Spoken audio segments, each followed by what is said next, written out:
Hello everyone, welcome to our new video, where we will learn how to create auto captions in Capcut PC. Start by importing your assets in Capcut. I have taken a video and an audio, drag your assets in the timeline.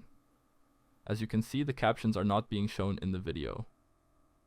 In the toolbar, click on the text option. You will see three options. Select the auto caption option. Now select the language that you want your subtitles to be in, then click on Create. Capcut will take some time and generate captions. Now, as you can see, the captions have been created.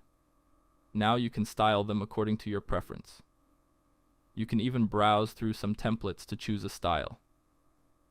Capcut also provides you different type of animations. Use one as you like. Here are the final results. Hello everyone, as you can see, these are the captions. Thanks for watching, and don't forget to like, share, and subscribe to not miss the upcoming Capcut tutorials.